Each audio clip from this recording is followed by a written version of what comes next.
Dear English learners, basic English grammar প্রয়োগ করে Bangla to English কেমন করে ট্রান্সলেশন করতে হয় তা আজকে আমরা শিখব। বাংলা টু ইংলিশ ট্রান্সলেশন করার কৌশলটি আমরা যদি সঠিকভাবে জেনে নেই তাহলে আমাদের স্পোকেন ইংলিশ আরও বেশি সুবিধা হবে, আরও বেশি ফলপ্রসূ হবে, আরও বেশি দক্ষ হবে। তো বাংলা টু ইংলিশ করার জন্য আমরা মূলত একটি সেন্টেন্সের প্যাটার্নটি লক্ষ্য করব। সেই প্যাটার্ন অনুযায়ী আমরা খুঁজে নেওয়ার চেষ্টা করব এই প্যাটার্ন অনুযায়ী আমরা ইংলিশের কোন প্যাটার্নটি ব্যবহার করব। এখানে কিছু সেন্টেন্স দেওয়া আছে, সেন্টেন্সগুলো আমরা লক্ষ্য করি। 7 দিন ধরে তোমরা কাজটি করতে থাকবে। আমরা সকাল থেকে ইংরেজি শিখতে থাকব, সন্ধ্যা হতে ফুলগুলি ফুটতে থাকবে, 1 ঘন্টা ধরে তারা খেলতে থাকবে, আমি তোমার জন্য 10 মিনিট ধরে অপেক্ষা করতে থাকবো। এই বাক্যগুলির মধ্যে লক্ষ্য করলে দেখা যাবে প্রতিটি কাজে ভবিষ্যতে কোনো একটি সময়ে চলমান আছে। যেমন 7 দিন ধরে তোমরা কাজটি করতে থাকবে, বর্তমানে নয়, ভবিষ্যতে কোনো এক সময় কাজটি 7 দিন ধরে চলতে থাকবে, এমন একটি ভাব প্রকাশ করছে। যখনই এরকম ভবিষ্যতে কোনো কাজ নির্দিষ্ট বা অনির্দিষ্ট সময় ধরে চলতে থাকবে বা হইতে থাকবে এমন ভাব প্রকাশ করে, তখন আমরা সেই বাক্যটিকে ইংলিশ করার সময় ফিউচার পারফেক্ট কন্টিনিউয়াস টেন্স ব্যবহার করব। অর্থাৎ পুরাঘটিত চলমান ভবিষ্যৎকাল, ফিউচার পারফেক্ট কন্টিনিউয়াস টেন্স। অর্থাৎ সাবজেক্টের পরে আমরা শ্যাল হ্যাভ বিন অথবা উইল হ্যাভ বিন ব্যবহার করব এবং মূল ভাবের শেষে আইএনজি যুক্ত করব।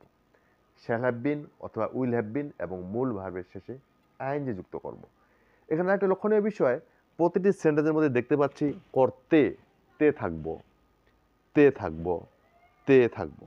অর্থাৎ তে থাকবো, তে থাকবে, তে থাকবে, থাকিবেন, তে থাকিবা ইত্যাদি যখন বিভক্তি রূপ থাকবে বাংলা ক্রিয়ান্তে, তখন ইংলিশ করার সময় আমরা এটা পারফেক্ট কন্টিনিউয়াস টেন্সে ফেলবো।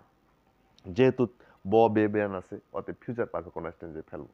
এখানে আরেকটি লক্ষণীয় বিষয় হলো 7 দিন ধরে, সকাল হতে, বিকাল হতে, 1995 সাল হতে, এরকম নির্দিষ্ট বা অনির্দিষ্ট সময়ের ব্যবহার রয়েছে। যদি যে সময়ের শুরু আছে কিন্তু শেষ নেই, এটাকে আমরা বলবো পয়েন্ট অফ টাইম, তার জন্য ব্যবহার করবো আমরা সিন্স। যেমন সকাল হতে বৃষ্টি পড়িতেছে, সকাল হতে সে কাজটি করিতেছে, বা সকাল হতে সে কাজটি করতে থাকবে।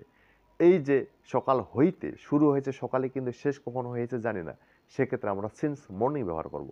কিন্তু point of period of time যখন থাকবে, সময়ের ব্যক্তিকাল শুরু শেষ দুটোই আছে, সেক্ষেত্রে আমরা ব্যবহার করব for.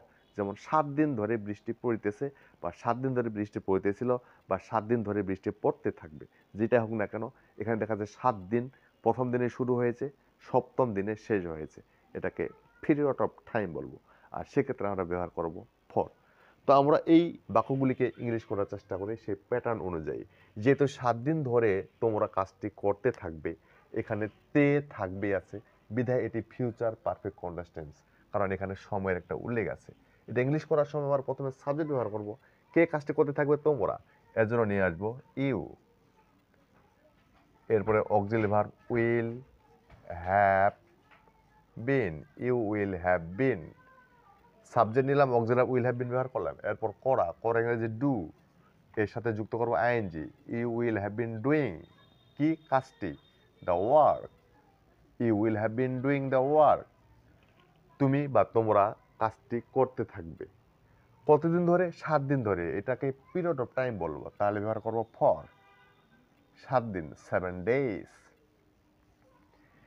You will have been doing the work for 7 days, you will have been doing the work for 7 days।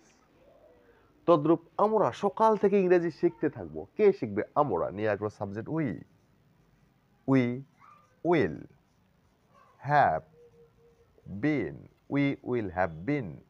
শেখা ইংরেজি লার্ন থেকে নিয়ে আসবো আমরা learning, we will have been learning, কি শিখবো, English, we will have been learning English. আমরা English শিখতে থাকবো কখন থেকে, সকাল হতে, যেহেতু এটা পয়েন্ট অফ টাইম, সকালে শুরু হয়েছে, শেষ কখন করেছি জানি না, তাই এখানে নিয়ে আসবো since, since morning, since morning, সকাল হতে।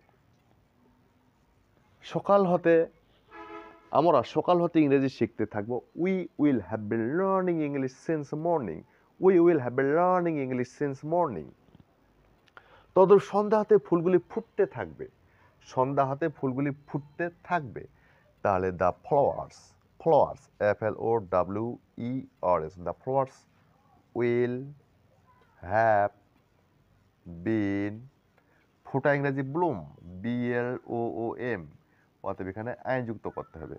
The flowers will have bin blooming, ফুটতে থাকবে কখন থেকে? সন্ধ্যা হতে, অতএব সিন্স, সন্ধ্যা ইংরাজি evening, since evening EVENING, since evening. The flowers will have bin blooming since evening, the flowers will have blooming since evening. 1 ঘন্টা ধরে তারা খেলতে থাকবে। তারা, দে উইল হ্যাভ বিন, খেলা ইংরাজি প্লে, যেহেতু আইন যুক্ত করতে হবে playing, they will have been playing. কি খেলবে তেমন উল্লেখ নেই, ফুটবল অথবা ক্রিকেট, যেহেতু কোনো উল্লেখ নেই, লেখার দরকার নেই।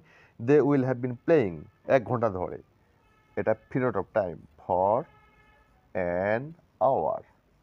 They will have been playing for an hour, they will have been playing football for an hour, they will have been playing cricket for an hour. আমি তোমার জন্য 10 মিনিট ধরে অপেক্ষা করতে থাকবো। তাহলে I shall have been waiting for you, আমি তোমার জন্য অপেক্ষা করতে থাকবো। I shall have been waiting for you, কতক্ষণ ধরে? 10 মিনিট ধরে, মানে 1 মিনিটে শুরু করবো, শেষ মিনিটে 10 মিনিটে শেষ করবো, শুরু শেষ দুটোরে আছে, অর্থাৎ এখানে for 10 hours. I shall have been waiting for you for 10 hours. I shall have been waiting for you for 10 hours. আমি 10 ঘন্টা ধরে তোমার জন্য অপেক্ষা করতে থাকবো।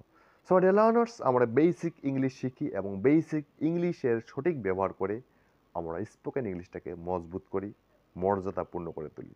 So thank you very much for watching my video. By.